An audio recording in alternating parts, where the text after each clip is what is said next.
All right, today's project is also kind of a unique one. It's an Iceman, but in my best Nigel Tufnell voice, a custom 3 pickup, don't even touch it. Okay, made out of mahogany. Nice. The customer had some very, distinct things that he wanted. He wants the 3 humbuckers. He wanted no edge route. I think he's going to bind it.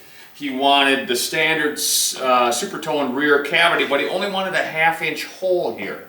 I don't know why. Like a regular square heel or a tele heel neck pocket. So, interesting one. Let's get to it. Hey, if you find yourself enjoying this kind of content and want to see more, why don't you mash down on that subscribe button? That helps us immeasurably. And then maybe punch the like button and give us a thumbs up and maybe comment and stuff. That helps us bring you more content like this. So please do that, it helps a lot. And now, due in part to the overly litigious society in which we reside, listen to my robot. Danger, Will Robinson! Danger! No, Will Robinson! Danger!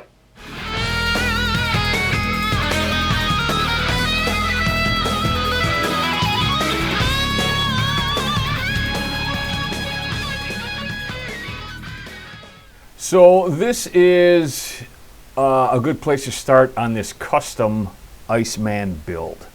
You can see I already have the geometry down here, and I'll kind of explain that as I get into it a little bit here. First thing, as always, we check to make sure it's correct, and here it is. It's 1 3/4 inches thick. That's what the customer wanted.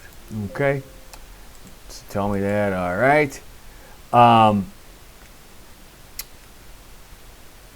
And so let's kind of get into it. Our standard, if there is such a thing, Iceman has 2 humbuckers here. Okay, so all I did to get the 3rd humbucker there is I would highlight one of them, right? And then I would hit Control C for copy. And then right away, without hitting anything else, I hit Control V. Now it's kind of hard to see it here, but there's one right on top of the other one. Okay, and that one's highlighted, so I can move that one, see? All right, so now it has 4 humbuckers. I did that exact same thing, except I moved it this way to get this humbucker. Okay, I'm going to back out of this. Okay, so that's how I created this humbucker. Basically, I just copied this one and moved it in between the 2. All right, so that's where that geometry comes from. Okay, so let's get with it. Neck pocket first. There it is. It's 5/8 of an inch deep. I'm using my ash end mill, and as you may recall, or if you haven't seen my other videos on this stuff, I have a 6-inch end mill that I use for just about everything, but I have about 3 different versions of it.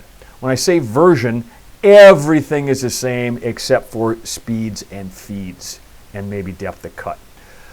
This one's being made out of mahogany, so I use a end mill that I have entitled Ash. It just has a slower speed, feed, and a shallower depth of cut than the same end mill that I call end mill 6mm rough basswood. So it's the same end mill dimensionally, I just move it a little slower because I use it for ash and mahogany instead of basswood. Okay, so there you go.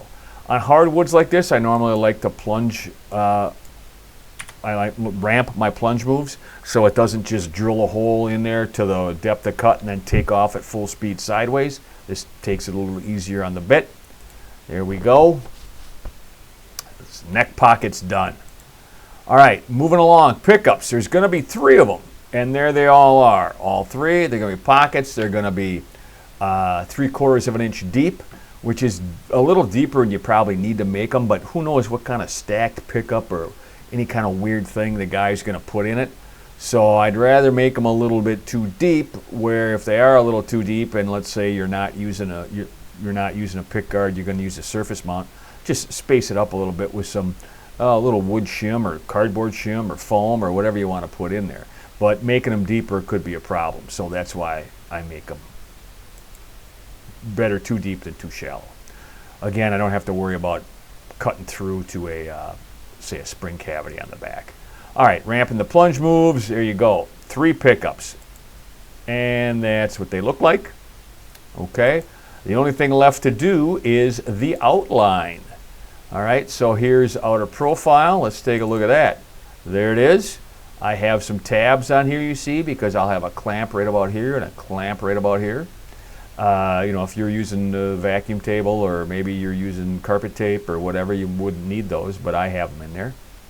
1.78. I like going 20, 30 thousand too deep because I use a sacrificial spoil board, just a 1/4 inch thick piece of MDF on the bottom, because I do this all the time. And when you go deeper than the part, that gives you a nice clean edge on the bottom. You don't have to worry about cleaning up fuzzies all day. So that's what I do. I have 2 tabs there. I also like to ramp these as they go around here, ramp them a little bit, again, easier on the bit. All right, here we go. Yep, it's going to cut through, good deal. Now, I always do this. I always reset the preview and then preview the toolpaths. I can't tell you how many times I've caught something that I would not have otherwise caught with doing that would have damaged a bit or, you know, made the part no good or whatever. But there you go. That's what it looks like, and that's what it should look like. You can see the tab there. You can see the tab down here. Everything looks good. Okay. So now what we do, if I hadn't already done this, we would select all the toolpaths and keep them in this order. You want to cut the outer profile last, and we hit the save, and we would save it to wherever you normally save it to, whether that's a flash drive or your actual computer, or you put it on a file and you can access it via Wi-Fi or whatever. Just save the toolpath. And that's all there is to this one. Let's go cut some wood. Okay, as you can see, we have the custom program loaded up in the computer. Let's get to machining it. Okay, we have the blank all clamped down in the machine. We got everything zeroed. Nothing to do but hit the go button. Okay, here it is out of the machine. Let's go put in the belly cut and do the secondary ops. All right, here we are at the monster. I'm just gonna clean up that belly cut that I did on the bandsaw, and I forgot to film, but you've seen me do it 100 times. So I'm just gonna clean up that belly cut with the monster.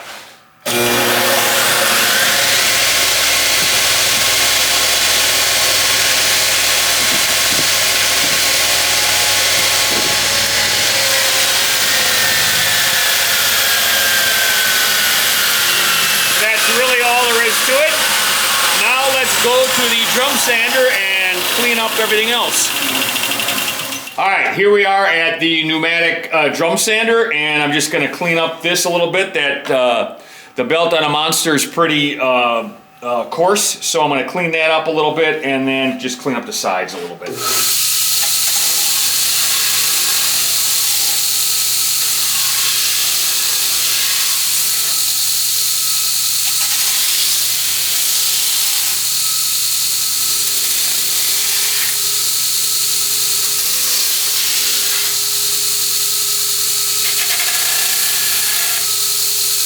That's all there is to that. Now, since there is no round over, we don't have to do that. All I'm going to do is hit this with the orbital sander and then drill that funny 1/2 inch hole in there on the drill press. So let's go do that. All right, random orbit sander, top of the cut.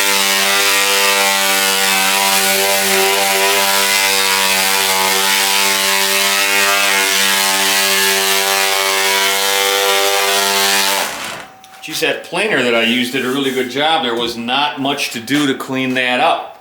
The only thing left is the 1/2 inch hole on the side here. All right, and again, I didn't start my camera, but instead of a 7/8 inch hole, which is normal, customer specifically requested a 1/2 inch hole. So the 1/2 inch Forstner bit's in there, and there's the hole we cut through to the control cavity. Okay, there you have it. One custom 3 pickup Iceman guitar body out of mahogany. Turned out great. I know that the customer is going to have some additional work that he's going to do. I think he's going to put binding on it. I mean, why else would he, have us leave the edge sharp? And some other things. But it looks great. Turned out fantastic. We'll hope to see you on the next one. If you like this kind of material, please hit the subscribe button, hit the like button, give us a thumbs up, hit the little bell thingy, lets you know when we put up new ones. We put up new ones every Friday, and upon occasion we'll get you the bonus one sometime during the week, depends on what it is. But share it with your friends, that kind of stuff. Until next time, thanks for joining me.